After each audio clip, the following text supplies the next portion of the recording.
Le député national représente la nation et n'a pas de mandat impératif.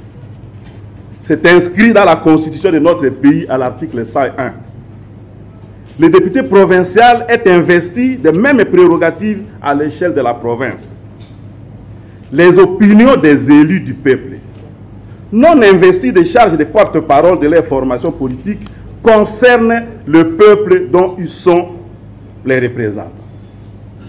Que des élus appartenant à Ensemble pour la République dénoncent les excès tribalistes du pouvoir qui devrait diriger la République dans l'intérêt de tous. Le secrétaire général de l'UDPS n'y a vu que l'ombre de Moïse Katumbi contre le président de sa tribu.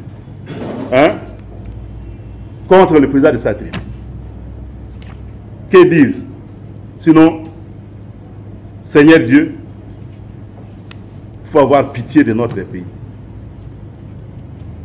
Après les déboires du programme des 100 jours, les dérives du projet Chilégé, l'escroquerie de la fausse taxe RAM, les fausses promesses de l'Allemagne d'Afrique, des universités imaginaires à coût de millions de dollars partis en fumée, l'insécurité généralisée aux 4 coins du pays, les brimades, bastonnages et vexations policières de ces derniers jours, jetant définitivement aux oubliettes la rhétorique du peuple d'abord le sert de l'état de droit, le secrétaire général de l'UDPS vient de reconnaître que le bilan est désastreux et que le président gère mal le pays.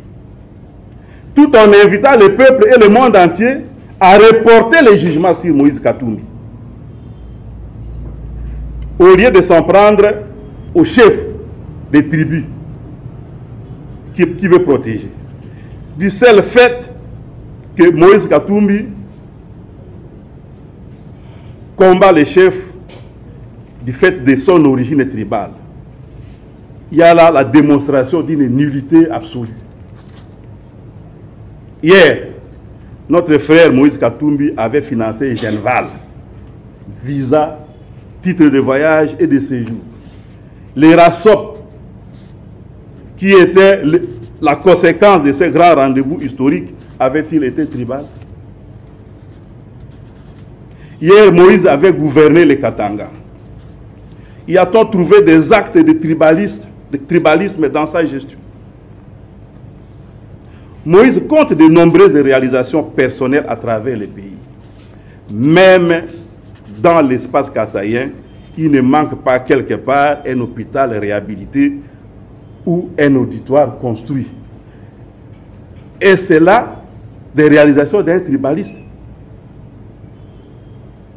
Aujourd'hui, Moïse Katumbi est le président national d'Ensemble pour la République.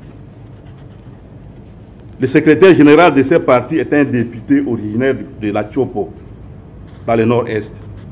Le président du comité des sages est un honorable sénateur de l'Équateur. Son directeur de cabinet est une personnalité bien connue, ressortissant du Kouilou. Son haut représentant du Grand Kasaï, le porte-parole du parti, le coordonnateur national de la jeunesse, deux délégués généraux, le coordonnateur national de la jeunesse, tous sont du Grand Kasaï.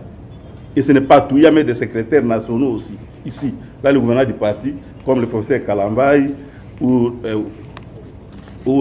notre frère qui est ici, Julien Lukengo, qui sont ici dans le secrétariat général, qui sont Kasaï. Il y a deux délégués généraux qui sont, par exemple, du Kivu. Les directeurs de services juridiques et d'autres sont du Grand Kasaï.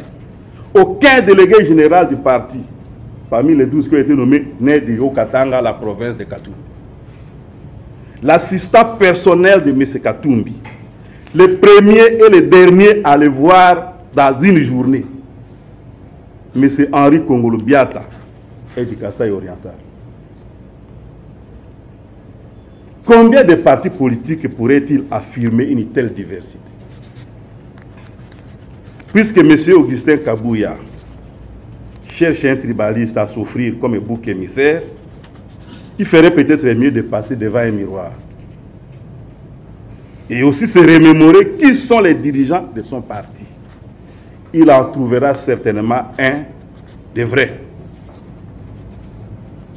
Le peuple congolais est mûr. il ne va pas se laisser distraire ou se laisser induire en erreur par ceux qui veulent donner de Moïse Katumbi une mauvaise publicité. Et quant au président de la République, je n'aime pas beaucoup polémiquer, j'ai beaucoup de respect pour les institutions de la République, mais puisque le président de la République s'est fait comme juge de l'opposition, dans cette déclaration, nous sommes bien obligés, avec tous les respects, de lui rappeler qu'il n'a pas prêté serment comme juge des activités de l'opposition, mais pour faire le bien-être du peuple congolais. Et sur ce chapitre-là, il n'a rien fait de bon. Son bilan est nul. Ses propres disciples commencent à le reconnaître et à chercher quel bouc émissaire va porter les péchés.